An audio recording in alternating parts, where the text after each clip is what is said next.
అందరికీ నమస్కారం. నా పేరు Archana. Welcome to AR thoughts. ఈరోజు కథ you are mine part 6. Vaishu కింద పడిపోవడం వల్ల మోచేయి గీసుకుపోయి బ్లడ్ కారుతోంది. ఎవరు డ్యాష్ ఇచ్చారా అని కోపంగా ముగ్గురు వైపు చూడగానే ఎదురుగా ఉన్న పర్సనాలిటీకి అదిరిపడ్డారు. కళ్ళకి షేడ్స్తో డాషింగ్ యాటిట్యూడ్తో పిచ్చ హాటుగా కనిపిస్తున్న బాబుని చూడగానే ముగ్గురు కళ్ళు తేలేసి చూస్తూ ఉండిపోయారు.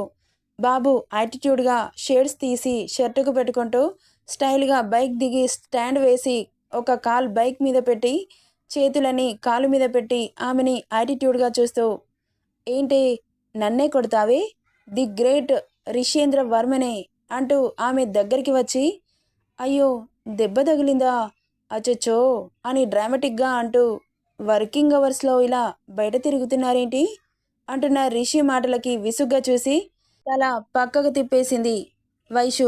అలా తిప్పగానే ఆమె బుగ్గలు వత్తి అతడి వైపుకు తిప్పుకొని, ఏంటే నీకు అంత పొగరు, నేనిక్కడ మాట్లాడుతుంటే తల పక్కకు తిప్పేస్తున్నావు, నువ్వు నాతో మాట్లాడేటప్పుడు నన్నే చూడాలి, ఐ బ్లింక్ చేసినా నెక్స్ట్ సెకండ్లో బ్లైండ్గా మారిపోతావు అని హార్డ్గా చెప్పు, కాలేజ్ టైంలో బయటెందుకు తిరుగుతున్నారు అనగానే వైషుకి కోపం వచ్చి, రై వేయంట్రా అనింది.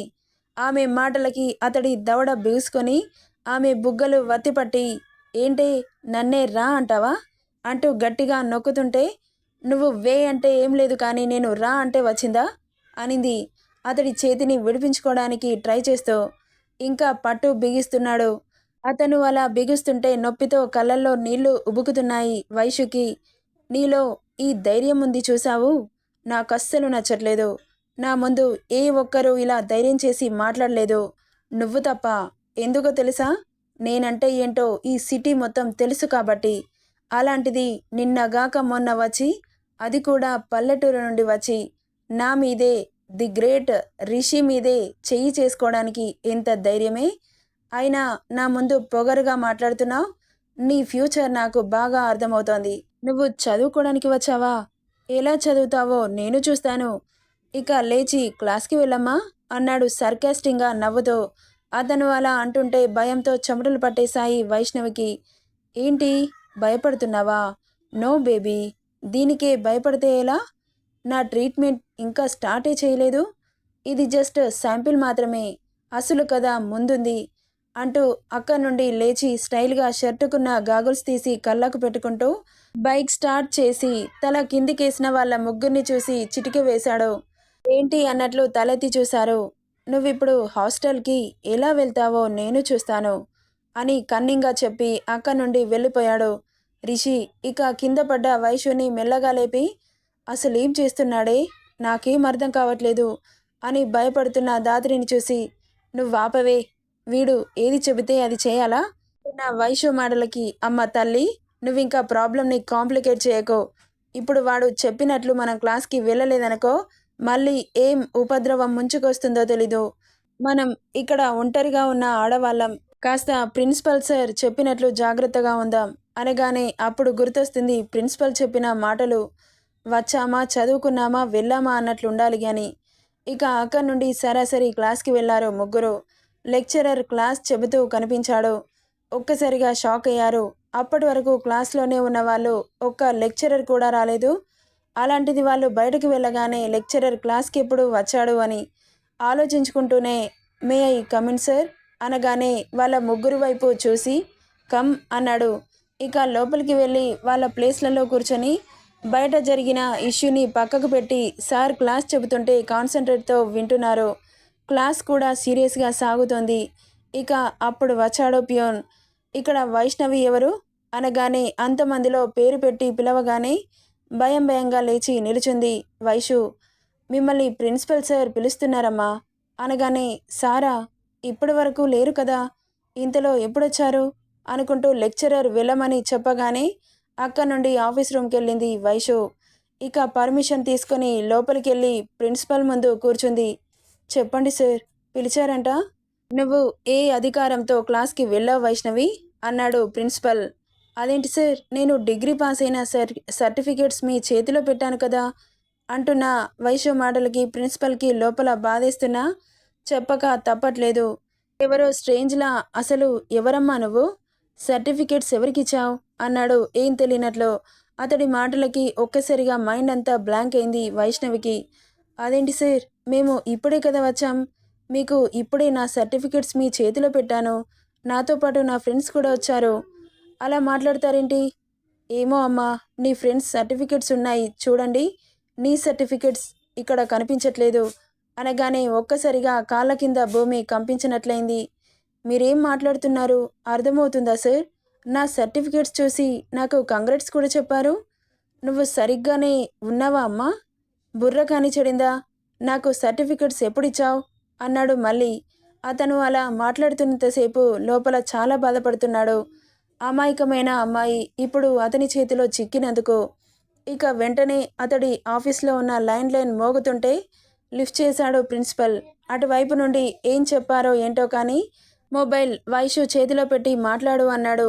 అసలు ఏం అర్థం కావట్లేదు వైష్ణవికి, ఏం జరుగుతుందో. ఇక చేతిలోకి తీసుకొని హలో అనింది వణికే గొంతుతో. అయ్యో, దీనికి ఇలా వణికిపోతే ఎలా వైష్ణవి? నీ సర్టిఫికేట్స్ నా దగ్గరున్నాయి. నేను ఎక్కడున్నానో తెలుసుకొని నీ సర్టిఫికేట్స్ బూడిద కాకముందే చేజెక్కించుకో, లేకపోతే అంటూ కాల్ కట్ చేశాడు కన్నింగ్ స్మైల్ ఇస్తూ. ఒక్కసారిగా కళ్ళల్లో నీళ్లు తిరిగి చెంపల మీదకి జారుతున్నాయి. అసలేం మాట్లాడుతున్నారు సార్? నా సర్టిఫికేట్స్ మీ చేతిలో పెట్టాను కదా, అతడి చేతిలోకి ఎందుకు వెళ్ళిపోయాయి? నా చేతిలో ఏం లేదమ్మా, నన్ను క్షమించు. కనీసం అతను ఎక్కడుంటాడో చెప్పండి సార్, మీకు దండం పెడతాను అని రిక్వెస్టింగ్గా అడుగుతుంటే ఆమె పరిస్థితి చూసి చాలా బాధేసింది అతనికి. అతను ఉండే ప్లేస్లు ఎక్కడెక్కడో చెప్పగానే నాకు ఈ ఊరు కొత్త, అసలు ఏం తెలీదు, ఎక్కడికని వెళ్ళాలి అంటున్న ఆమె మాటలకి అతను మాత్రం ఏం చేస్తాడు? జస్ట్ అతని దగ్గర పనిచేసే ఎంప్లాయీ మాత్రమే. మీకు దండం పెడతాను సార్, నాకు హెల్ప్ చేయండి. మా నాన్నగారికి నేను చదవడం ఇష్టం లేకున్నా నా మీద ప్రేమతో పంపించారు. అలాంటిది నన్ను టార్గెట్ చేసి ఇలా ఇబ్బంది పెట్టడం ఎంతవరకు కరెక్ట్? నాకు తెలియక అలా చేయాల్సి వచ్చింది. సాటి మనిషిగా రియాక్ట్ అయ్యాను కానీ ఇలాంటి వాడు అని తెలిస్తే అతడి దరిదాపుల్లోకి కూడా వెళ్ళేదాన్ని కాదు అని వేడుకోలుగా అంటుంటే, సరే నేను అడ్రస్ చెబుతాను రాసుకోమ్మా, ఒక ఆటో పట్టుకొని వెళ్ళు అంటున్న ప్రిన్సిపల్ మాటలకి ఇక అంతకంటే అతను ఏం చేయగలడు అని నమస్కరించేసి అక్కడ నుండి కాలేజ్ బయటకి వచ్చింది వైష్ణవి. అతను అన్నట్లుగానే హాస్టల్కి ఎలా వెళ్తావో నేను చూస్తాను అన్న మాటలు గుర్తొచ్చాయి. ఇక రిషి అంటే అప్పటి వరకు ఆమెలో ఉన్న ధైర్యం కాస్త ఆవిరైపోయి భయం మొదలైంది. ఇక అంతలో ఆటో రావడంతో ఎక్కి అడ్రస్ చెప్పింది. వెళ్తున్నంతసేపు అసలు నా పరిస్థితి ఏంటి ఇలా అయింది, ఎవరిని అయ్యో అనకూడదు అనిపించింది ఆ క్షణం. తర్వాత మనల్ని అయ్యో అనుకునేలా చేస్తారు. ఎన్నో ఆశలతో వచ్చిన ఆమె జీవితం ఎలా మలుపు తిరుగుతుందో అర్థం కాలేదు ఆ క్షణం. ఇక ఆలోచనలోనే ప్రిన్సిపల్ చెప్పిన అడ్రస్ రానే వచ్చింది. ఇదిగోండమ్మా మీరు చెప్పిన అడ్రస్ అని చెప్పగానే ఆమెకు అతడిని ఎలా ఫేస్ చేయాలో భయమేస్తుంటే, మీరు ఇక్కడే ఉండండి, నేను ఇప్పుడే వస్తాను అంటూ పెద్ద విల్లాలా ఉన్న ఆ ఇల్లుని చూసి భయంగా లోపలికి అడుగులు వేస్తుంటే సెక్యూరిటీ ఆమెను చూసి గేట్ ఓపెన్ చేశాడు. లోపలికి అడుగు పెట్టగానే వర్మాస్ మాన్షన్ అని పెద్ద పెద్ద అక్షరాలతో వర్మాస్ మాన్షన్ ఆహ్వానం పలుకుతున్నట్లు అనిపించింది ఆమెకి. ఇక గుమ్మం దగ్గరికి చేరుకొని లోపల అడుగు పెట్టాలంటే భయం వేస్తుంటే కళ్ళు మూసుకొని తన కన్నయ్యని తలుచుకొని రైట్ లెగ్ పెట్టింది తెలియకుండానే. ఇక స్వర్గాన్ని తలపిస్తున్న ఆ ఇల్లుని చూడగానే నోరు కళ్ళు తెరుచుకొని మరీ చూస్తూ ఉండిపోయింది. కొత్తగా కనిపిస్తున్న ఆమెను చూసి ఎవరు కావాలమ్మా అన్నారు మేడ్స్. అది నాకు రిషేంద్రవర్మ గారు కావాలి అనింది. చిన్నబాబు ఇక్కడ లేరమ్మా అనగానే డిసప్పాయింటింగ్గా అనిపించి ఎక్కడుంటారు అనింది. ఉంటే గెస్ట్ హౌస్లో ఉంటారమ్మా అనింది. గెస్ట్ హౌస్ అని నోరు తెరిచింది వైషు. అవునమ్మా అని చెప్పి వెళ్ళిపోయింది. ఇక అక్కడి నుండి పరుగులాంటి నడకతో బయటకు వచ్చి అదే ఆటోలో కూర్చొని ప్రిన్సిపాల్ చెప్పిన గెస్ట్ హౌస్ అడ్రస్ అతనికి చెప్పింది. ఇక ఆమె మనసు ఉక్కిరి బిక్కిరి అవుతుంటే ఇక ఓ పెద్ద బంగ్లా ముందు ఆటో ఆగింది. మీరు చెప్పిన అడ్రస్ ఇదేనమ్మా, ఇక నేను వెళ్తాను అంటూ ఆటో అయినా వెళ్ళిపోతే, విల్లా అంతా లేకపోయినా ఇది కూడా చాలా పెద్దగానే ఉంది, మినీ విల్లా. ఇక భయంగా ఒక్కో అడుగు వేస్తూ లోపలికి వెళ్ళింది వైషు. ఎదురుగా ఎవరో ఒకతను ఎదురొచ్చి హూ ఆర్ యూ అన్నాడు. నా పేరు వైష్ణవి. నాకు రిషేంద్రవర్మ కావాలి అని పాఠం అప్పజెప్పినట్లు భయంగా చెబుతుంటే, ఈ పని రిషి గారిదే అని అర్థమైన అతను, రిషి సార్ గారు ఇక్కడ లేరు వైష్ణవి అన్నాడు కూల్గా. అతను అలా చెప్పగానే, మరి ఎక్కడికి వెళ్ళారు? నేను తీసుకెళ్తాను, వస్తావా? మీతోనా? నేను రానండి అనింది కొత్తగా కనిపిస్తున్న అతన్ని చూసి. ఎవరితో పడితే వాళ్ళతో ఎలా వెళ్తుంది? అందుకే నేనేం చేయను వైష్ణవి, నువ్వు వెతుకుతున్న పర్సన్ దగ్గరికి తీసుకెళ్తాను అన్నాడు. నిజంగా తీసుకెళ్తారా అని భయంగా అడిగింది. ఏంటి, నన్ను నమ్మట్లేదా? ఏమోనండి, ఎవరిని నమ్మాలో ఎవరిని నమ్మకూడదో నాకేం అర్థం కావట్లేదు. నేను చదువుకొని ఇక్కడ నుండి వెళ్ళిపోదామనుకుంటే నాకు తెలియని గొడవల్లోకి తెలియకుండానే వెళ్ళాను. అందుకే ఇప్పుడు శిక్ష అనుభవిస్తున్నాను. ప్లీజ్ నన్ను ఏం చేయకుండా అతని దగ్గరికి తీసుకెళ్ళండి, మీకు దండం పెడతాను అని చేతులు జోడించింది వైష్ణవి. ఆమెను చూస్తుంటే అతనికి చాలా జాలేసింది.